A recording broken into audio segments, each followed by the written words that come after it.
just join again.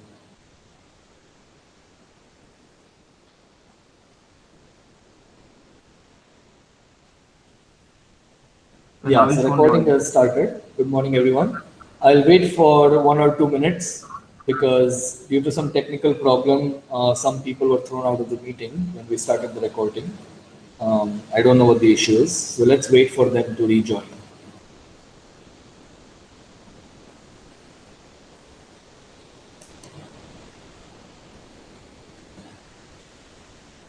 Actually, I have a solution of the previous problem you posed in the last class. That is how to obtain to design degree path. Okay, yeah, we'll come there. Okay, so I hope everybody is able to join the meeting without any problems. I will keep my WhatsApp on in case anybody has any issues. I will get to know about that.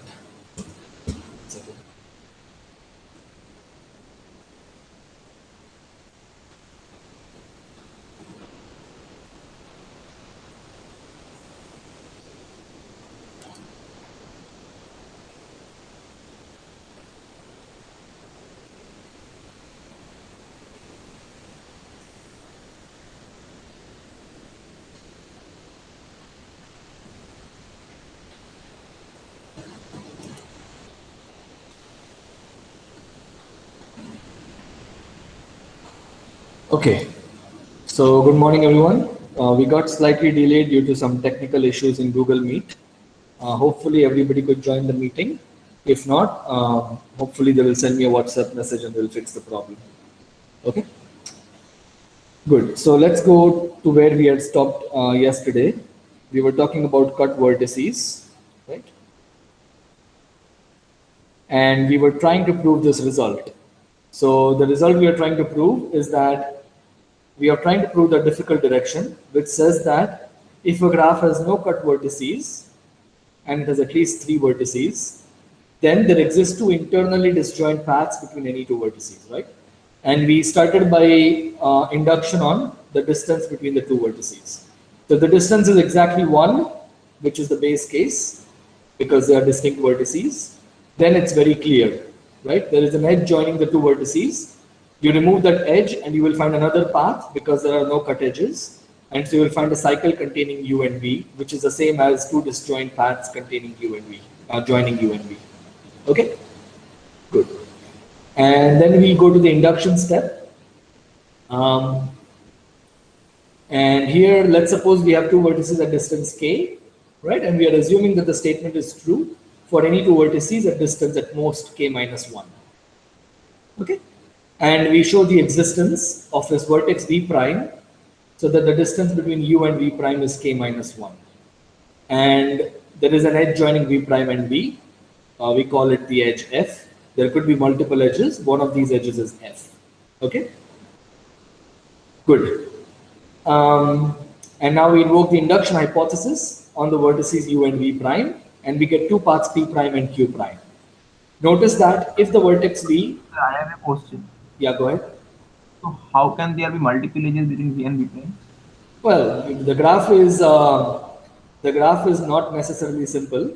So there could be multiple edges between v and v prime, and therefore I am being careful when I name an edge f joining v and v prime. Okay, sir. Right? Okay, sir. So in this whole underlying proof, we are not assuming that the graph is simple. No, we are not assuming that. Yeah, right.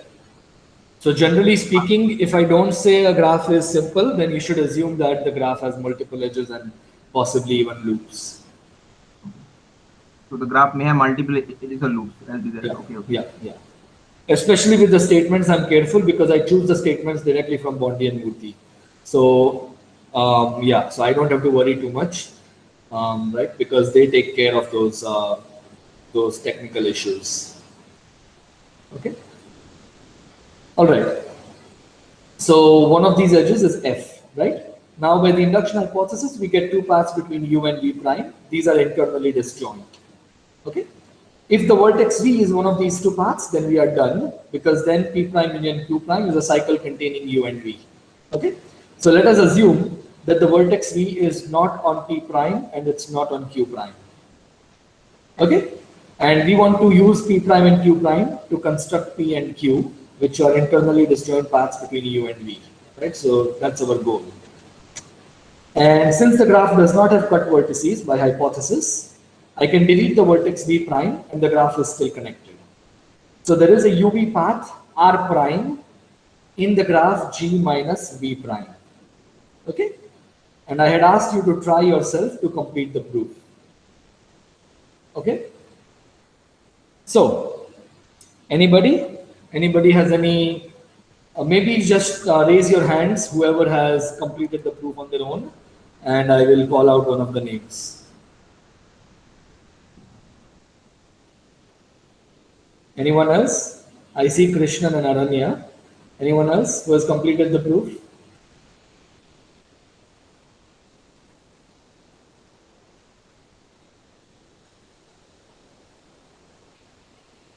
One more. Okay. Who's one more? Okay. Okay. Shrikant, you want to go ahead? Yeah, so my proof involves a bit of case work. Okay.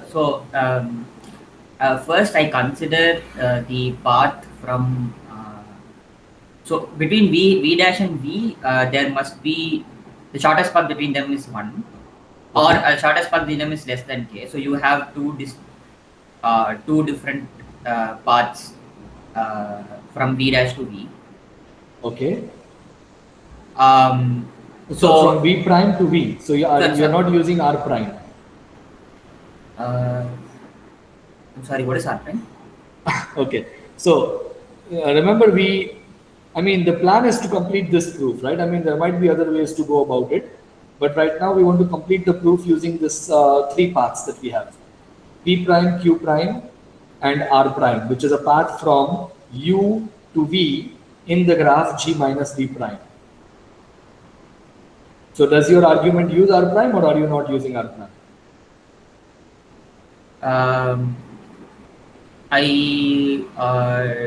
Okay, I don't need R prime. Okay. Okay, so then let's because I want to complete this proof first, we can go to other proofs once we finish this. Does that make sense? Okay, no. Okay, so let R prime be one path. Okay. And I can construct one more path. Like basically, you consider the other path from. You try to form a path using the edge V prime to V. Okay, fine. How do you do that? Well, if it is disjoint from P dash and if it's disjoint from P, then you have no issues. If it has a some common part with P, then you can get two other parts. Okay. That's I'm not finding it very rigorous, right? So I want to get to a rigorous proof. So maybe you have some idea, but maybe you are not using the full power of the three paths you've already found, right? So I want somebody to complete the proof just using the three paths P prime, Q prime, and R prime. And I want to go back to this drawing here. So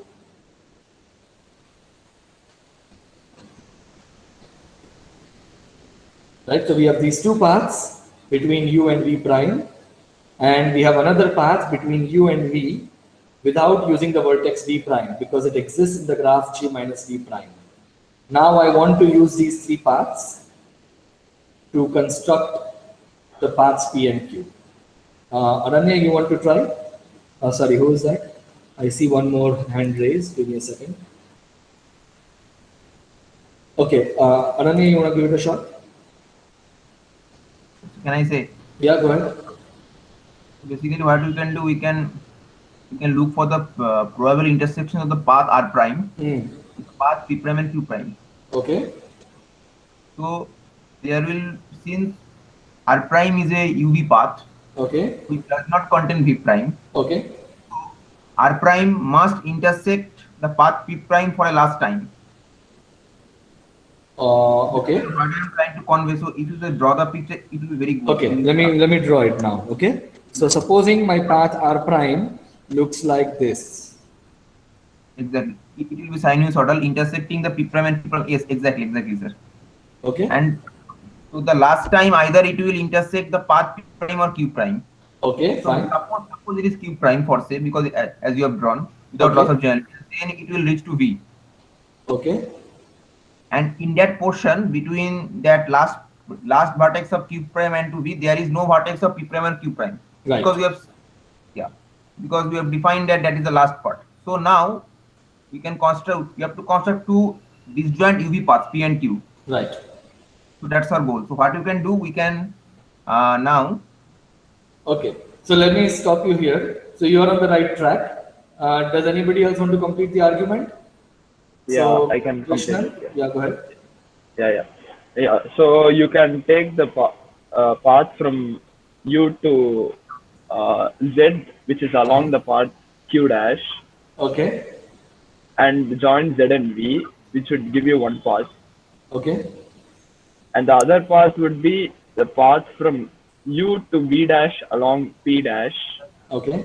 and join it with V dash and V. Exactly. Exactly. So Right. those, yeah. Good. So this is a completely correct argument. I'm just going to quickly repeat it so that everyone is clear. So the thing to be careful here is you have multiple paths going on here, right? And it's very easy to make vague statements and make mistakes in the process. So you have to be really careful in an argument like this that you are not using the drawing to mislead you into believing what you want to believe, right? Because at the end of the day, you are biased. You want to prove the statement, so you have a conflict of interest here, right?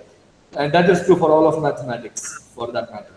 So your goal is to prove it, and it's very easy to convince yourself that a proof is correct when it may not be correct. Okay, so what we are going to do is this path R prime, it can look like anything, right? We don't have enough information about what it looks like. Of course, if the path R prime looks really nice, so the red colored path is R prime, and if it just goes like this, then we are done, because we just take this path and we take P prime along with the edge joining V prime and V, right? There is an edge joining these two vertices, F. And now we find the two paths. The problem is this path could interfere with what you have already drawn in very strange ways. So it could do something like this. The point is, at some point, it will have to leave P prime union Q prime and go to the vertex V. There will be a last vertex where it meets P prime union Q prime. And this vertex cannot be V prime because the graph R, or the path R prime is in the graph G minus V prime. Remember, we deleted the vertex V prime. So there is a point Z where it meets P prime union Q prime for the last time when you traverse the path from U to V. That vertex we are going to call it Z. Okay? So the definition of Z is really important. That is what makes the whole proof rigorous and correct. Let Z denote the last vertex on R prime traversing. So of course, when you say first or last, you have to say which direction you are moving in. Traversing from U to V. This is the last vertex in the vertex set of P prime union the vertex set of Q prime. Okay? And because P prime and Q prime are symmetric in some sense, I can assume that this vertex belongs to P prime. Adjust notation, or if you like, without loss of generality, the Z vertex belongs to P prime. Okay? Note that the Z vertex is not the same as the vertex V prime, since the path R prime exists in G minus V prime. That is how we chose the path R prime. Okay? So now our plan is, sir, I think it will be Z not equal to V prime. yeah, sorry, Z not equal to V prime. Thank you. Right. So now our plan is to go back to our drawing and find out the two paths, right? So what we will do is we will go up to Z on the path P prime, and then we will go from Z to V on the path R prime. Notice that this path will not, this part will not meet P prime union Q prime again, because Z was the last vertex where they met. Okay? And then the other path, so this is going to be our P, and the other path is going to be take Q prime from U to V prime, and then use the last edge F to get to V. Notice that these two paths are internally disjoint by the way we constructed the two paths. Okay, so let P be the path from U to Z on the path P prime, and from Z you start going on the path R prime up to the vertex V, and Q is the path Q prime from starting to end, and finally the edge F that joins V prime and V. So I'm using some notation here which I have not defined before. I will just tell you one example. This means the path P prime, the subpath of P prime joining U and Z. Okay, this is what the notation means.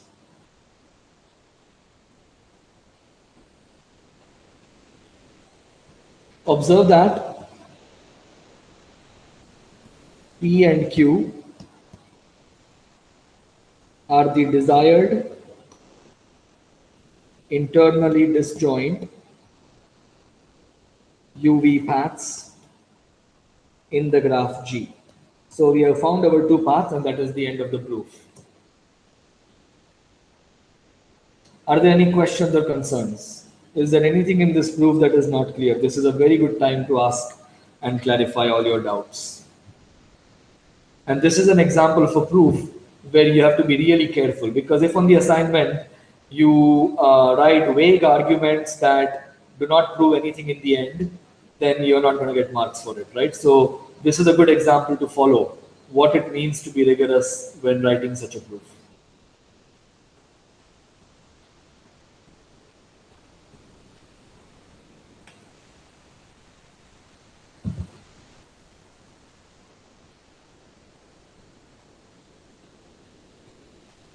Right? Pays particular attention to the definition of Z.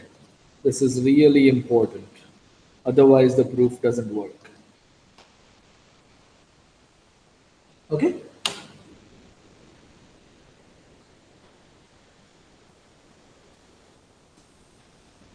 All right.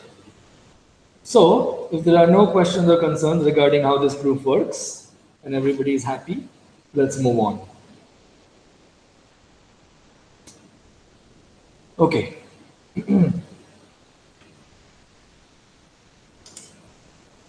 So I want to talk about cut vertices a bit more and explain to you why cut vertices do not capture connectivity very well if your graph has loops. We will actually generalize the notion of cut vertices to deal with loops better. So let me start with an example.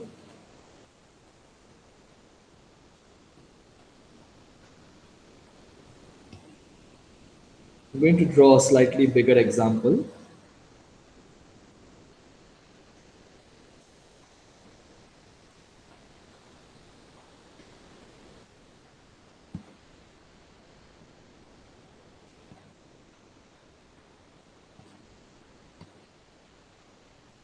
Okay.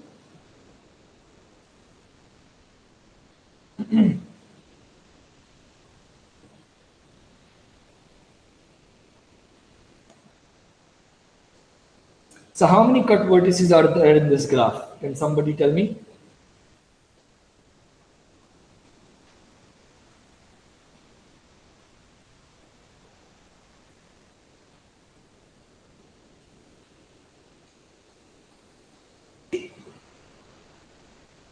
I think 5 cut vertices. 5, you're right. So let me mark all of them. V1, V2, V3, V4, V5. Okay, good. So I want you to give you a different way to think about cut vertices. Okay, let me see. How do I want to do this? Okay, let me remove these two loops first. Even then, there are 5 cut vertices. Okay, you can check again. I've removed the loops because I want to illustrate some point.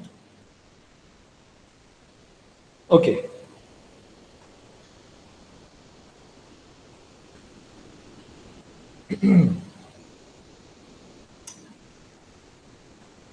In fact, let me make a definition.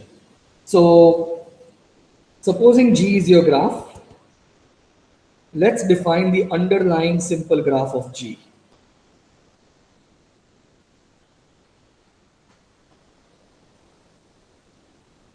So what I will do is, I will remove all the loops.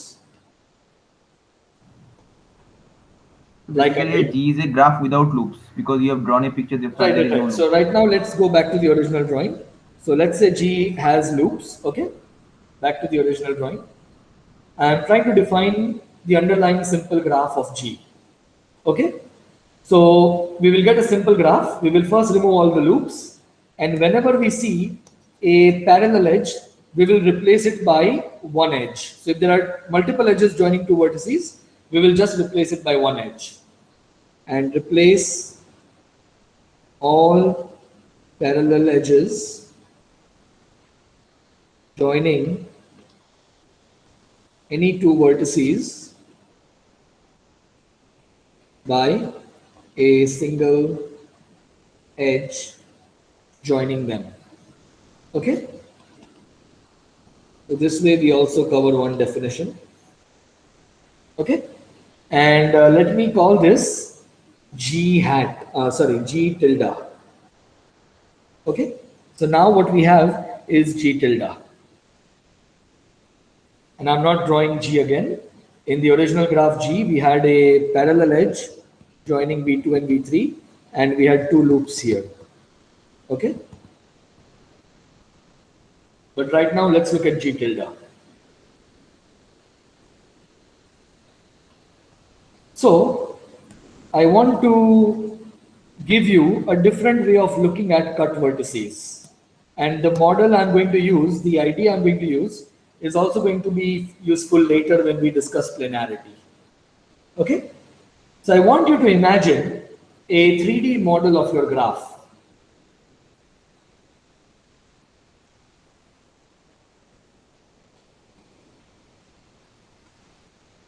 Where all the vertices, each vertex is represented by a bead. It's like a necklace. And each edge is represented as a string joining two beads. Okay? I want to give you a more visual understanding of the topic so that we can generalize it very easily. Is everybody with me? Okay. And now I want you to take a scissors. I want to take a pair of the scissors and cut around any given vertex. What do I mean by cutting around a vertex? Supposing I cut around the vertex V1, what will I do? I will use the scissor. Maybe let me do V2. I will use the scissor to cut here, and to cut here. All right? What will happen?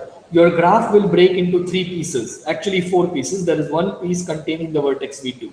But of course that is there. I'm not going to consider that. I'm going to look at the other pieces that do not contain the vertex V2. So this part will become one piece. This whole part will become another piece. And this whole part will become yet another piece. Okay? Of course, I'm being very informal right now, but I just want to deliver the intuitions. I'm not trying to be very formal and rigorous right now. Okay, so your graph disconnects into three pieces. Cutting around V2 breaks the graph into three pieces. As I said earlier, there is a fourth piece, which is the vertex V2, but that's obvious, right? I'm not going to consider that. Notice that if I cut around another vertex like W, so I put a cut here and I put a cut here, then my graph does not break into two pieces. It remains one piece. Okay? So W is not a cut vertex. But if my graph breaks into two or more pieces, then it is a cut vertex. That is a visual way of thinking about cut vertices. Is everybody with me? So V is a cut vertex if and only if the graph breaks into at least two pieces when we cut around the vertex V, excluding the piece containing vertex V, in case you're worried about that piece. Okay? Does everybody believe this? Right? Each component you get after deleting the vertex will become one piece. However, notice that when I say piece, I'm including the edges that join the component to the vertex you cut around. Okay? So now I want to go back to the original graph with multiple edges. And now I want to apply the same definition there. Let's go back to the graph G. Okay? And let me erase these things I have drawn, these red colored. Okay.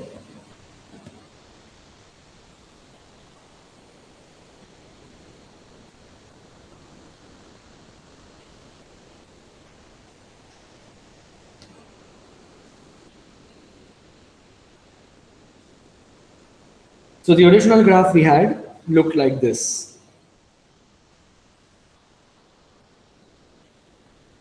Okay? Now let's apply the same definition. Does anybody see a vertex where we will get more than one piece, but the vertex is not a cut vertex?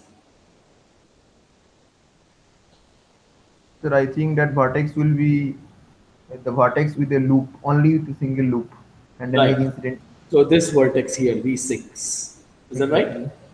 Exactly. So look at what happens in this case. You're right.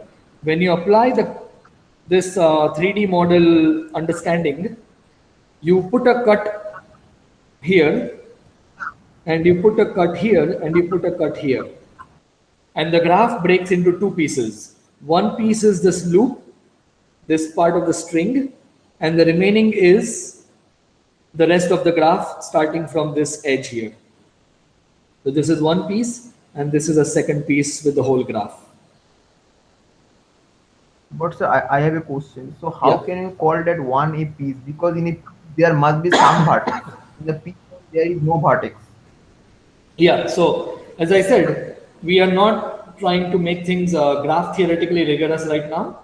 I'm looking at this 3D model and I'm looking at pieces in that model, right? There is no equivalent graph theoretical notion because a loop does not exist by itself without the ends of the loop. Do you agree? Yes, sir. Yes. So if in the 3D model, when you cut around the vertex, you will get two different pieces. Yes. One will be that little string, which was a loop at the vertex V6, and the rest of the model will be one piece. Do you agree? Yes, sir. Yes, sir. Okay. Yes. So we cannot turn this into rigorous graph theoretical statements without introducing more technicalities. Okay, but we will do that. I just want to right now deliver the intuition. So we are going to call V6 a separating vertex, and all of V1, V2, V3, V4, V5, they're also going to be separating vertices. Okay, so this definition is for simple graphs. Why am I saying simplex? This is true for simple graphs. However, if you have a graph that is not simple, then you could have a vertex like V6, which also gives you two pieces or two or more pieces when you cut around that vertex. But it is not a cut vertex by definition, because if you delete the vertex V6, you just get one connected graph, right? So notice that V6 is not a cut vertex.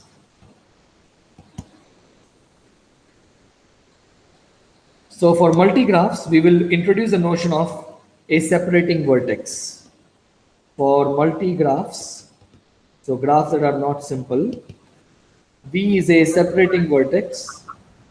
So sir, basically for multigraph, the scissor cutting argument is actually used to define the notion of separating vertex. That's right, exactly. Right, and I'll write down the formal definition using graph unions and all this, right? We won't use scissors to define it. But this is the idea. The intuition is delivered. In our example, V6 is a separating vertex, but not a cut vertex. That's right, exactly. The graph breaks into. Okay, so sir, the definition of cut vertex is basically simple. If we delete the vertex, it will disconnect the graph. It will make at least two components. Okay. That's right.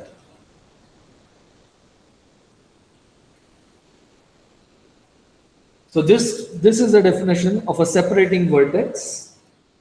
Again, you have to exclude the piece containing the vertex V. Okay. So in this example, V1 to V5 are all cut vertices, but V6 is a separating vertex that is not a cut vertex.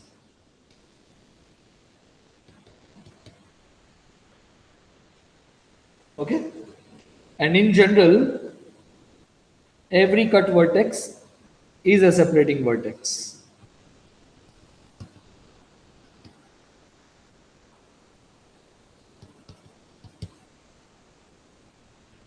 All right.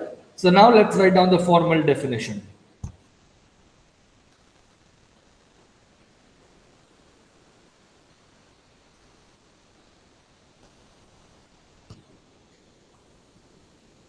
A vertex V of a graph G is a separating vertex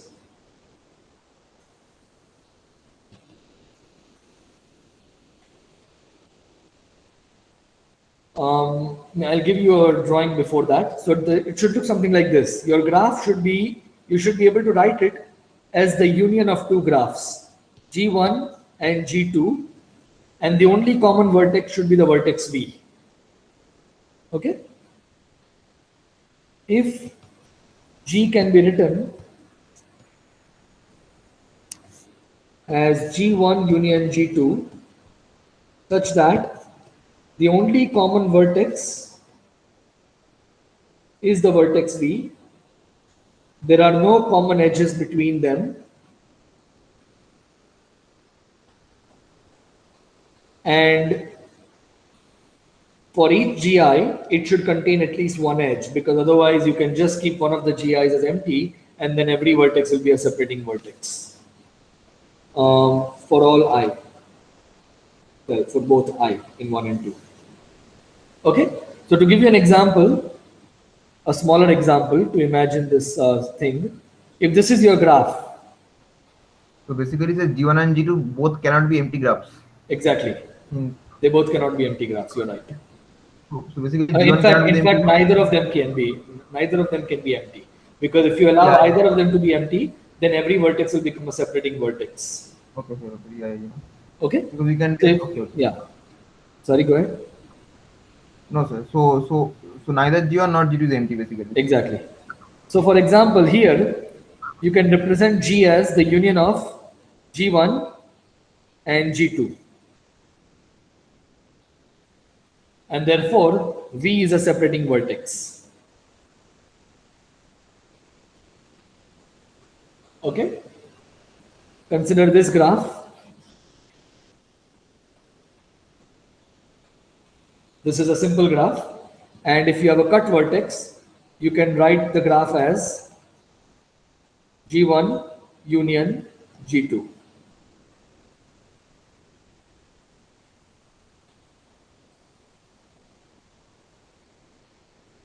So sir, basically every cut vertex satisfies this definition. That's why every cut vertex is Exactly.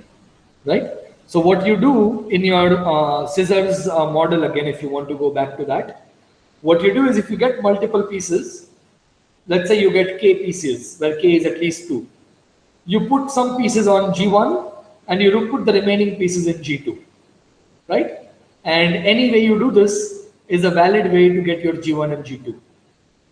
Because you have at least 2 pieces, neither G1 nor G2 will be empty. You should put at least one piece in each of them. And the remaining pieces you can distribute any way you like. Okay? For example, if you are looking at the vertex V2, or maybe let's look at V3. If you're looking at the vertex V3, your G1 could be just this loop, the vertex and the loop. And G2 could be the rest of the graph without the loop. Okay? Another way to do it would be to take G1 as this graph and take G2 as the remaining graph with the vertex V3.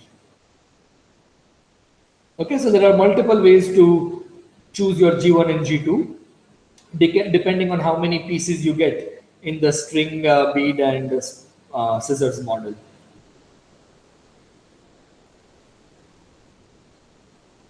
So is the definition clear? But sir, I have a question. So in case of V6, you get the vertex V6. in the graph. So Yeah. V6, yeah. So what will be G1 and G2? You tell me. So in the case of V6, you get exactly 2 pieces. So what should your G1 and G2 be? Okay, so G1 will be basically the entire graph, this one. Okay. And the G2 will be the basically a vertex with a loop. Right. G1 will be the entire graph without that loop. Without that loop, yeah. Right. Basically G1 is the entire graph without that loop, and G2 will be the only that loop. What is Exactly. the loop? Yeah, exactly. Okay. So I hope everybody followed this 3D model way of imagining things. It may not seem to be extremely useful in this context, but I want to use the same when we discuss planarity. And there it is much more useful, right? But this is also a place where you can use it to imagine things and to get a better intuition and handle on things, right? You won't find this explanation in books because books try to be very rigorous, right? So authors try not to go into these kinds of discussions. So also I have a question. So in the definition of separating vertex, you mentioned that vertex set of G1 intersection vertex set of G2 is singleton V. So that will definitively imply that their S sets must be disjoint. You don't need to include it separately in the definition. No, the problem is loops, right? Because you could use the same loop on both sides. So this loop, when you try to look at the vertex V6, you could include your loop in both G1 and G2. Okay, sir. Right? So this is enforcing that if there are any loops at the separating vertex, all the loops have to be distributed between G1 and G2, and none of them can be used by both G1 and G2. Okay, sir. Does that make sense? Okay, sir. So basically, there cannot be any loop of V6 which will be present in both the parts G1 and G2. Exactly. Either it must be G1 or G2, but not both. Exactly. Okay. Right. So another way to think about it is you look at your vertex and you color your graph using 2 colors, red and blue, right? But in this way, right? So one side will be your red colored graph, the other side will be blue colored graph, but you cannot color any edge both red and blue. So for every loop, you have to make a decision. Is it a red loop or a blue loop? Is it in G1 or is it in G2?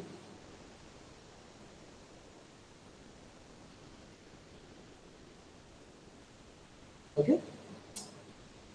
All right. Any other questions or concerns regarding the definition of a separating vertex? Does everybody see why every cut vertex is a separating vertex, but every separating vertex need not be a cut vertex?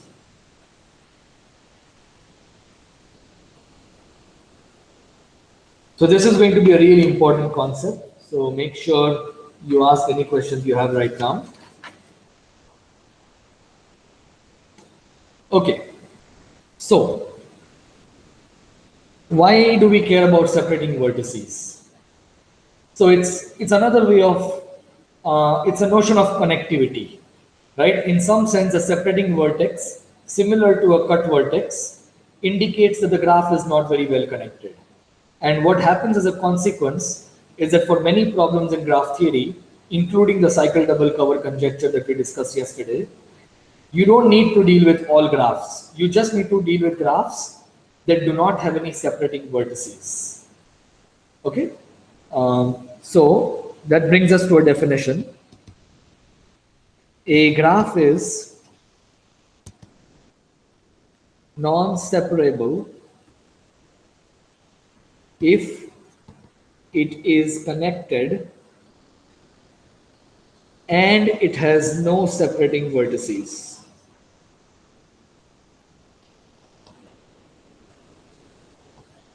Right? So it is connected is a condition that we impose because we don't care about disconnected graphs too much. Okay. Furthermore, if it has no separating vertices, then the graph is non-separable. And if it is not non-separable, then it is separable.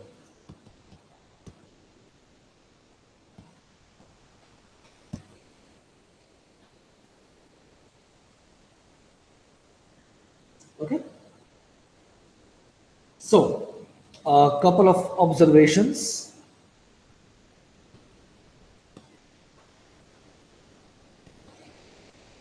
All non-trivial. Well, before we do this observation, let's consider the small non-separable graphs. So what are the non-separable graphs on 1 and 2 vertices?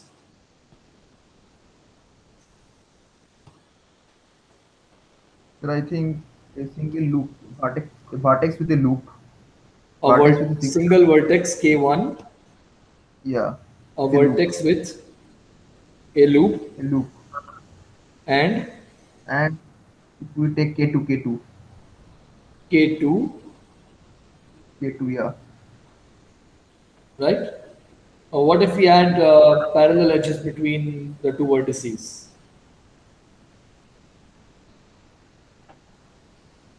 I think in that Yeah, case, we can. Right? we can. Okay. So it will also be K2 with as many, so whenever you put K2 star with as many edges joining the two vertices U and V. Okay. But if you put a loop, then you get a separable graph, right? As we have already seen here, K2 with a loop is going to be separable, right? This graph. Yeah, I mean basically in K2, if either U or V has a loop or multiple loop, then it will create a problem. Exactly. And that is true for all graphs. Basically, except for this graph, you just cannot have loops in non-separable graphs. Because whenever you have a loop, you can get your G1 and G2 at that vertex. Right? So that brings us to the observation that all non-trivial as in at least two vertices, non-separable graphs are loopless. Okay, just to remind you, non-trivial means at least two vertices.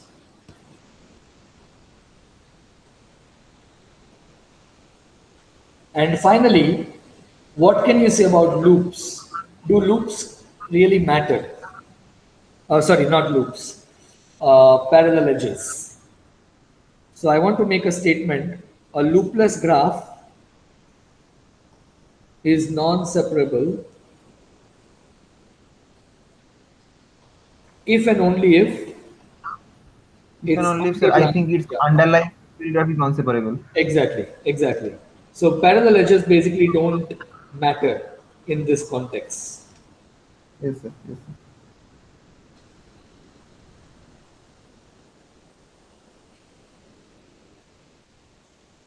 Okay. So another way to think about this is parallel edges are basically irrelevant.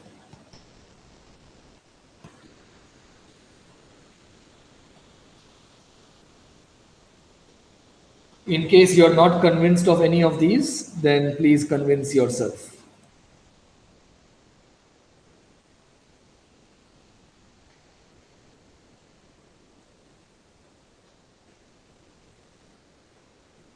Okay. Are there any questions or concerns at this point?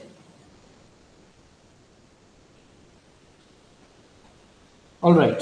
So we are almost at the end of the lecture. I just want to state a theorem that we will be proving in the next lecture on Monday.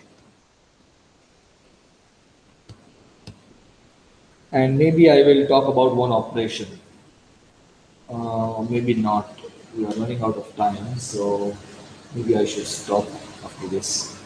Okay, so a connected graph G is non-separable if and only if any two edges participate in a common cycle. Okay, so we'll prove this in the next lecture. I will take 2-3 minutes to define one operation, and I might give you a small do-it-yourself on Piazza based on this definition. So let's talk about subdivisions of a graph. So first let's talk about subdividing an edge.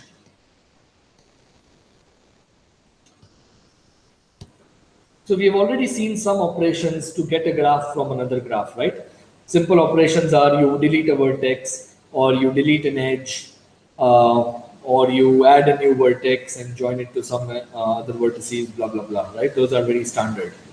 There is another one which some of you might have seen in your previous courses, especially if you studied planarity. So let's talk about that operation. Supposing you have a graph G and you look at some edge, which could also be a loop, but let me draw the non-loop example for illustration. Okay, so this is your graph G. So we will talk about what it means to subdivide the edge E and obtain a new graph. But sir, what is the name of the operation? Yeah, subdividing an edge E Okay. to obtain a new graph. Okay, so the operation is subdividing an edge. So what you do is you keep your graph as it is. Visually, first let me tell you what it is visually. You keep your graph as it is. Just you put a vertex on this path. So you do some on this edge. On this edge you put one vertex. Okay. So what does it mean formally? Formally it means that you delete this edge from the graph and you replace it by a path of length 2.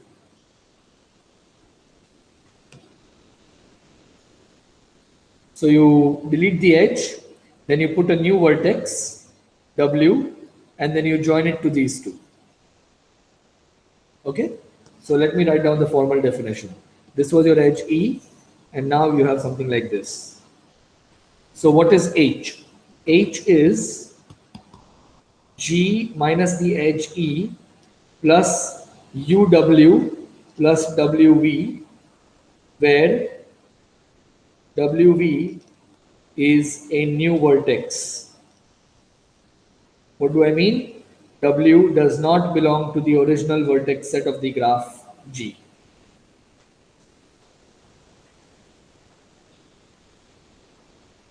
Okay? So did you In mean W is a particular, new vertex? sorry? Did you mean that W is a new vertex? Yeah, W is a new vertex. Oh, sorry, W. Yeah, not WV, my bad. W is a new vertex. Thanks. Okay? Is the definition clear?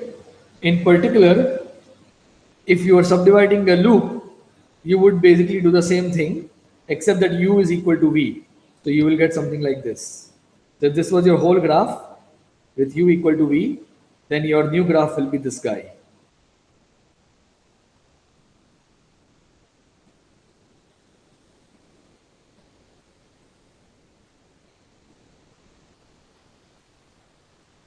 Okay?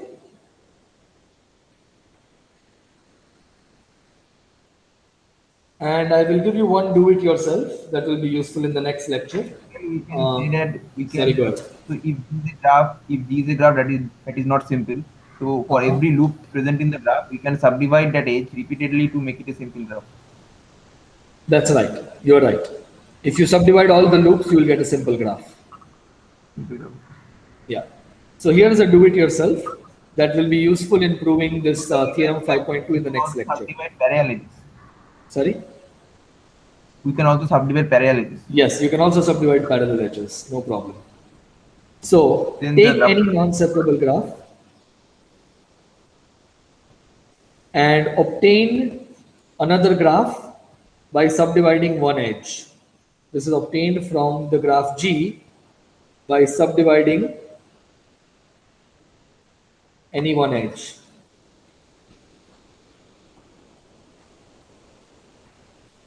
Then the new graph is also non-separable. There is one problem, this statement is false for K2. So the graph is not K2. Okay? But if it's not K2, then the statement is true. So this is a good exercise to get familiar with the definition of non-separable.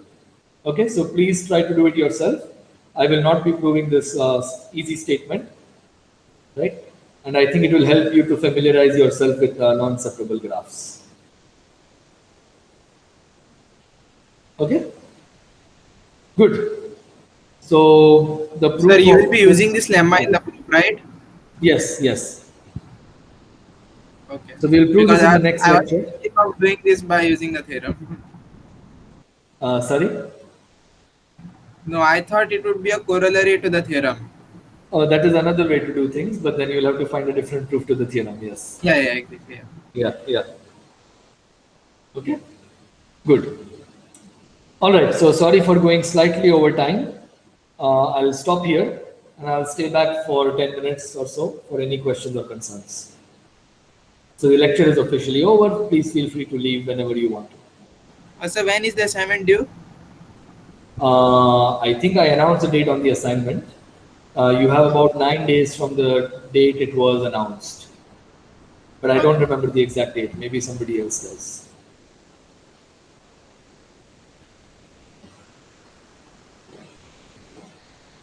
Sir, I think it's Tuesday, 11 p.m. Sorry? yeah, it is 24th of August, 11 p.m. Okay, 24th August, 11 p.m. Yeah. I think so because I just saw the date. It is 24th. Okay. Because from 15th, 24th, it becomes 9 days. If give it on Yeah. 15th, then that will Yeah. counts as 9 days.